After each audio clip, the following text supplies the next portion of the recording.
Is Bitcoin really just a risky bet? Or is it slowly becoming part of the global financial system?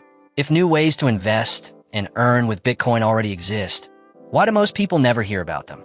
And if the technology is improving while trust in traditional finance keeps falling, why does everything still feel so uncertain?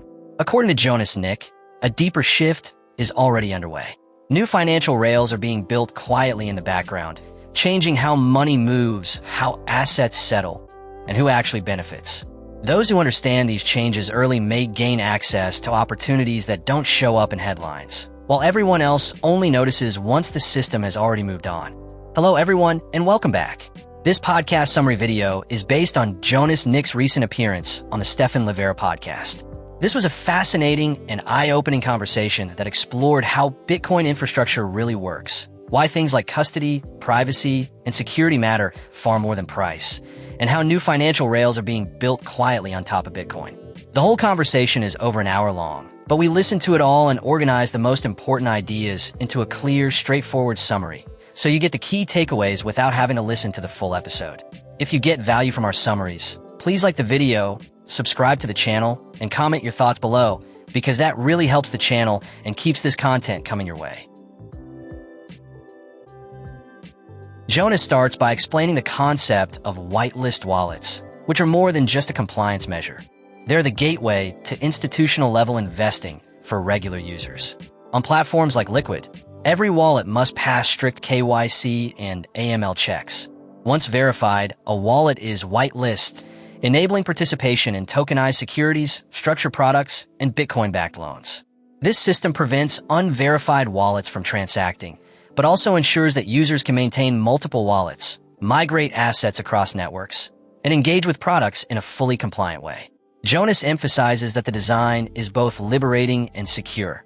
It gives investors freedom within regulatory guardrails. The implications are huge. This structure means ordinary investors can now access markets once reserved for hedge funds.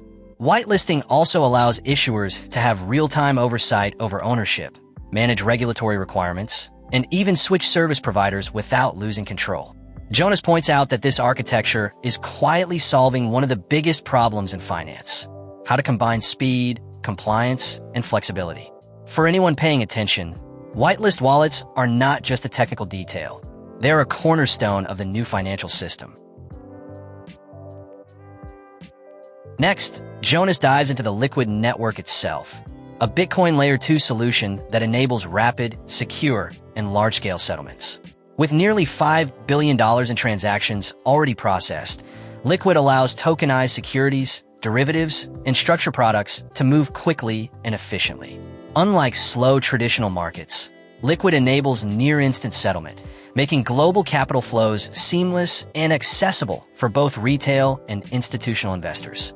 The system's efficiency also allows users to hold Bitcoin while generating yield through tokenized products, a combination previously difficult to achieve. Jonas highlights that the network's speed and security make it uniquely positioned to support the next generation of financial products. While mainstream investors focus on Bitcoin price action or stablecoins, the real innovation lies in this infrastructure quietly running in the background. From multi-million-dollar family offices to individual investors with smaller allocations, Liquid is creating an environment where capital can move globally, compliantly, and efficiently. And those who notice first will have a massive advantage. Jonas explains that the early adopters of tokenized assets tend to be existing Bitcoin holders seeking to generate yield while maintaining their crypto exposure. Structured products backed by Bitcoin or tokenized equities allow investors to earn returns ranging from 8% to over 20% annualized, often through over-collateralized debt arrangements. For many, this isn't speculation.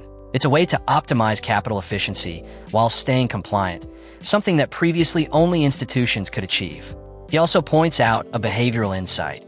Ordinary investors are beginning to follow the same strategies hedge funds use. By allocating a portion of Bitcoin holdings into tokenized loans or securities, they diversify risk while generating returns in volatile markets. Jonas stresses that understanding these mechanics is critical. Without knowledge of whitelisting, collateralization, and regulatory compliance, many investors will misjudge risk or fail to capture the full benefits of these products. The takeaway: yield and security are not mutually exclusive, but only if you understand the system. Accessing tokenized assets requires the right tools, and Jonas explains that both mobile and institutional-grade interfaces now make it easy. Platforms like Blockstream Green allow users to interact with whitelist exchanges, set advanced orders, and safely manage multiple wallets. For institutional investors, platforms like Bitfinex Securities provide high-volume trading, custody solutions, and integrated compliance features. Jonas emphasizes that the system scales. Whether you're managing a smartphone wallet or millions in capital, speed, compliance, and security are baked in. This is what separates tokenized finance from traditional crypto speculation. By bridging user-friendly wallets with institutional-level platforms, investors can confidently access products like SDLC-backed loans, tokenized equities, and structured Bitcoin yields without sacrificing safety. For viewers, the message is clear. Tools are no longer a barrier. The system is ready for everyday investors. Tokenization is not just a technological innovation. It's fundamentally changing how markets operate. Jonas explains that instant settlement reduces the need for capital buffers, lowers costs, and enables global participation.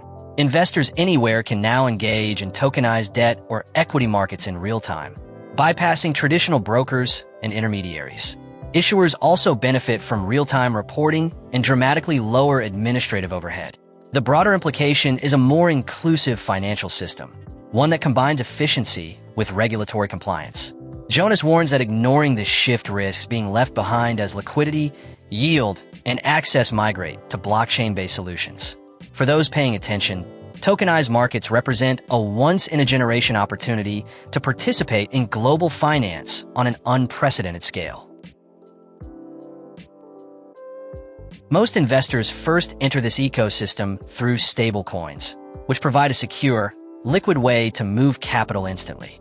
Jonas explains that once users are comfortable with stablecoins, they naturally progress to Bitcoin and then to tokenized products. This progression allows investors to build familiarity, manage risk, and maximize returns while staying fully compliant. He calls it a stepwise adoption path: stablecoins, Bitcoin, tokenized securities. By moving incrementally, investors gain exposure, understand market mechanics, and prepare for more sophisticated opportunities. Jonas stresses that the ecosystem is intentionally designed this way to lower barriers while increasing financial literacy, giving ordinary investors a roadmap to leverage complex products without unnecessary risk. Jonas points to very concrete examples to show why tokenized finance is more than a buzzword. He explains how borrowing against tokenized assets like MicroStrategy shares or tokenized corporate debt allows investors to exploit yield differentials that normally only institutions have access to. In simple terms, an investor might borrow at around 6% using tokenized securities as collateral and redeploy that capital into opportunities yielding 10% or 11% elsewhere. The spread itself becomes the opportunity, and when structured correctly, the risk profile can be far more controlled than most people assume. Decentralized lending platforms also enable pooled strategies, where Bitcoin-backed collateral supports lending activity and distributes yield proportionally to participants. What makes this especially important, Jonas argues, is not the novelty of the strategy, but who gets access to it. Wealthy investors and funds have used similar mechanisms for decades through prime brokers and private credit markets. The difference now is that tokenization opens the door to individuals who are willing to understand whitelisting requirements, collateral mechanics, and liquidation rules. By pairing Bitcoin with tokenized assets, investors can simultaneously generate yield, maintain exposure to hard money, and diversify away from a single asset class. Jonas frames this as a shift from passive holding to active capital efficiency, without abandoning Bitcoin's core principles. Jonas then zooms out to explain why tokenized assets matter at a systemic level.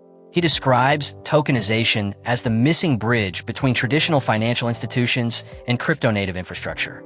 Large incumbents like Nasdaq, BlackRock, and the Depository Trust Company are already experimenting with tokenized securities, not out of ideological interest, but because the efficiency gains are too large to ignore. Tokenization can reduce settlement times from days to minutes, lower counterparty risk, and cut administrative costs that are deeply embedded in today's financial plumbing. At the same time, Jonas highlights the global implications of this shift. Tokenized markets are inherently borderless, meaning investors in Europe, Latin America, Africa, or the Middle East can access assets that were previously gated by geography, banking relationships, or regulatory friction. This is not just about convenience or faster trades. It represents a structural change in how capital flows across the world. By linking traditional assets to crypto rails, tokenized finance allows individuals to access institutional-grade opportunities while still using Bitcoin as neutral, censorship-resistant collateral. For those paying attention, Jonas suggests this convergence marks the early stages of a new financial layer forming beneath the surface. At the foundation of all of this, Jonas places Bitcoin. He is clear that Bitcoin's role goes far beyond price appreciation or digital gold narratives. In a tokenized financial system, Bitcoin provides the ultimate settlement layer. It secures tokenized products, underpins structured lending arrangements, and offers a level of transparency and finality that legacy systems struggle to replicate. Because Bitcoin operates independently of any single institution or jurisdiction, it becomes the neutral anchor that allows these hybrid systems to function without requiring trust in intermediaries. Jonas closes with a stark warning framed as an invitation. Ignoring Bitcoin-backed tokenized finance is not simply opting out of a niche innovation. It is choosing to remain anchored to legacy systems, while a parallel financial infrastructure quietly matures. As more assets move on-chain and more capital begins to use Bitcoin as collateral, the gap between participants and non-participants will widen quickly. The real question, Jonas suggests, is not whether this system will matter in the future, but whether individuals are preparing early enough to understand it and position themselves before it becomes unavoidable.